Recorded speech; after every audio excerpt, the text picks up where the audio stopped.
Esse vídeo é um oferecimento da Catolé Suplementos, a sua loja de suplementos em Catolé do Rocha.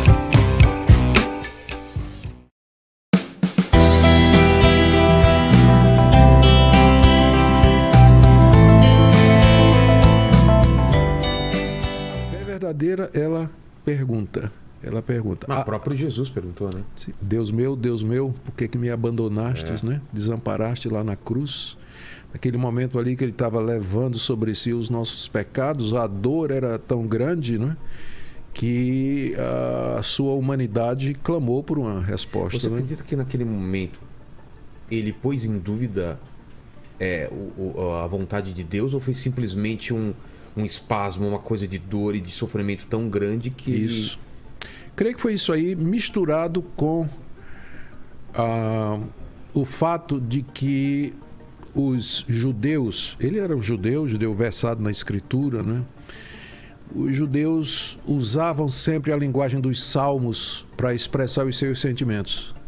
Então, 150 salmos, cada salmo diferente do outro. Tem salmo de alegria, de dor, desespero, dúvida. A palavra salmo quer dizer o quê? Ela se refere a um gênero literário que se vale da poesia para narrar a grandeza de Deus ou os sentimentos do fiel. Então é um tipo específico de gênero literário, né? Que ele é próprio da linguagem bíblica, mas não é impossível alguém fazer hoje, né? A gente poderia propriamente chamar de salmos alguma construção poética que alguém fizesse, que tem como objetivo falar da grandeza de Deus e tudo mais, né? E Jesus, nessa hora, ele usa... O Salmo 22 é um salmo que começa exatamente o rei Davi dizendo isso. Deus meu, por que me desamparaste? Por que não ouves o meu lamento? Por que o Senhor está distante de mim? Então, o judeu, ele crescia usando a linguagem dos salmos para expressar os seus sentimentos. E eu creio que naquele momento de angústia, o judeu Jesus se valeu do Salmo 22 para expressar toda a dor, o que ao mesmo tempo bate com aquilo que a gente lê no restante da Bíblia, que ele foi feito pecado por nós. Ele não conhecia pecado. Ele nunca pecou, não tinha essa experiência como a gente tem do que é o pecado. E na cruz, toda a carga de pecado foi lançada sobre ele. Então, ele ali recebeu o castigo que era, para mim, quem devia estar pendurado naquela cruz era o tio Nico, pendurado ali e ainda mais chicoteado muito mais, né? Era eu que era para estar pendurado ali.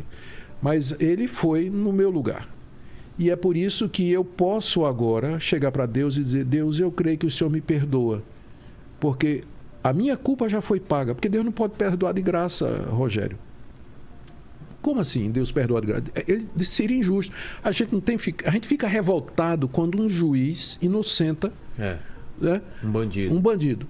A gente tem um senso de justiça. Agora imagine a Deus inocentando todos nós que somos bandidos. Deus simplesmente fecha os olhos e diz: está tudo... Mas como assim? Deus não pode fazer isso, ele é justo.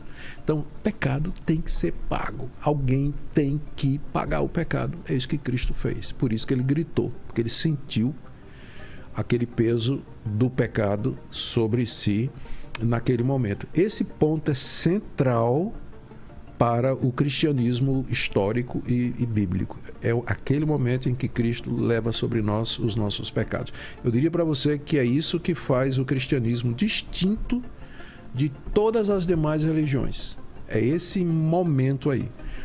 Os fundadores de outras religiões, eles não morreram no lugar dos seus seguidores. Eles deram ensinos, alguns preciosos, muito preciosos, aliás, para os seus seguidores. Muita coisa nessas religiões e no cristianismo também é bom senso. É simplesmente bom senso.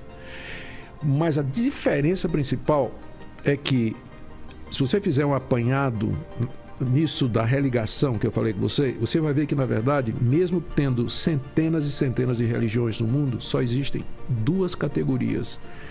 Uma categoria, aquelas religiões em que o ser humano faz alguma coisa para se religar com Deus. Só tem duas categorias de religião. Uma em que o ser humano ele tenta a religação com a divindade pelo seu próprio mérito e esforço.